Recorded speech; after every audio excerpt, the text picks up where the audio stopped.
Hey there, this is Dr. Justin Marcagiani, and today's talk is going to be on how to use resistant starch. I've done some videos in the past on SIBO, on FODMAPs, and on resistant starch 101 essentially. Today's going to be more on the application. Again, we'll do a quick Reader's Digest overview just to bring everyone up to speed that hasn't watched those videos, but please feel free to make sure you watch them as well. So resistant starch, we have two main kinds regarding our application. We have type 2, which is going to be our unripened banana flour, and we have type 3, which is our cooled potato flour. And I actually got it right here on set. So we have the We Do brand. Again, this is the banana flour. If you go to my store, justinhealth.com/shop, click on Justin Health Approved Products. I have an Amazon affiliate link in there for both these. But again, the banana flour is great. This is what I use because I have an autoimmune thyroid condition. Potato flour is technically a nightshade, right? And nightshades can exacerbate some people with autoimmune conditions. I do both. I tend to feel better with the banana flour though. I have some patients that do better with the potato, so I always recommend trying it out. Again, if you look on the back here, there's just a little bit of protein in here. So it's the alpha-solanine component of the potato that tends to be the problem. It's more the protein component. So you do have a potential effect of having an exacerbation with the potato flour. If you're autoimmune, try the banana flour or the plantain flour first. So these are my two recommendations. And again, what's the benefit here? Let's talk about the benefits. Again, we are feeding our beneficial bacteria. So a lot of patients that I see, they have dysglycemia, they have blood sugar problems, they have thyroid and adrenal problems, and they need options to actually help stabilize their blood sugar.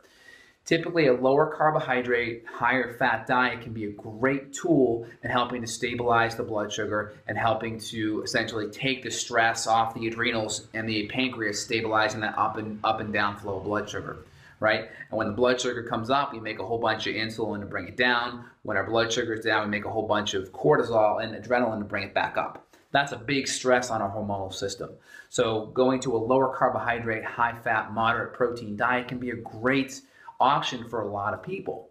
When we do that, some of the research shows on low carbohydrate diets, we can lose some of our beneficial bacteria, such as the Roseburia and the E. rectali bacteria, Eubiome rectali. Now, adding some of this resistant starch in there can be beneficial to help feed that bacteria, because in the end, that bacteria is making butyrate, butyric acid, the same fat as butter, essentially, and that's going to help keep our small intestine more acidic and prevent SIBO or small intestinal bacterial overgrowth coming up from the colon into the small intestine. So it's beneficial, especially people that need to go on a low carbohydrate diet. And some people will get a little bit of constipation from that. I mean, you can decrease the constipation by just upping the vegetables, your non-resistant starch polysaccharides, and adding in the resistant starch on top of it can be a really, benefit to getting yourself regular again. So again, let's talk about the directions here. So typically you start with about 1 teaspoon and you want to work your way up to about 2 tablespoons, 1 to 2 times a day. So I typically recommend starting with a teaspoon. Now here's the clinical pearl here. I use resistant starch as a diagnostic tool, right? It can really be helpful in figuring out if someone has SIBO. So what that means is this. Again, SIBO is the small intestinal bacterial overgrowth. That's when the bacteria from our colon, our large intestine, is moving back up to the small intestine. Now again, if we have too much bad bacteria there, and we take a little bit of resistant starch, and again, I recommend starting with a teaspoon, just to start. If you have any exacerbation of symptoms like bloating or gas or bent over pain or excessive flatulence, that's a sign that you more than likely have SIBO. So this is a great tool to figure out if you have SIBO. Next, if you benefit with a low FODMAP diet, you can check out the paleo dietitian Aglia. She has a great low FODMAP paleo diet. And if you benefit cutting out a lot of the FODMAPs, which are going to be your garlic, your onions, your broccoli, your Brussels sprouts, your cauliflower, things of that nature, if you benefit and you have less gas and less bloating, you more than likely have a SIBO. So I diagnose SIBO. I mean, you can do it with expensive lab testing, which sometimes may be needed, but you can do it with resistant starch and a low FODMAP diet. So off the bat here, starting off with a teaspoon is a really good way to go, and then progressing and working your way up. If you have an issue at all with the resistant starch, simply cut the dose in half until you find your correct dose. So what that means is we start off with a teaspoon. I have excessive gas or bloating or belching or flatulence, I cut it in half to a half a teaspoon. If I still have problems, I go to a quarter, I go to an eighth, I go to a 16th. I find that magic number. Again, some people with SIBO and with these issues, it's the cure-all is not going to be resistant starch or a low FODMAP diet. The cure is getting the right antimicrobials in there to essentially wipe out the infectious milieu or the pathogenic milieu of gut bacteria in that area, and then we can start adding these foods back in, and most of the time there's no problem.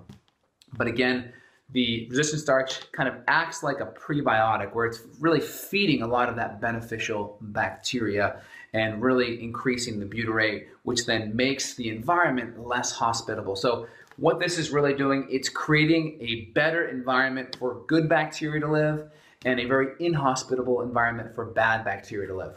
So let me show you how I do it. So really simply, I use the banana starch right here, and I use a shaker cup. This is 2 tablespoons, so two full tablespoons. I'm at the full dosage. Again, start at the teaspoon, continue to half the dose if you have problems. If you don't have problems, continue to double the dose until you get to 2 tablespoons. And again, 3 teaspoons equal 1 tablespoon. So I put it right in here, nice little shaker cup. And one of the things I also do in the morning, I'll take my probiotics with it as well. So I have my probiotics right here.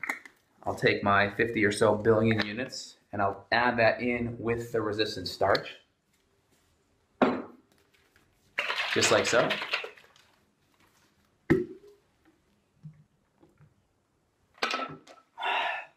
And this is a really great way to support your gut bacteria.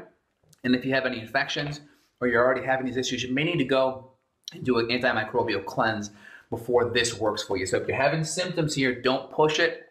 And again, here's to your gut bacteria. Have a great day.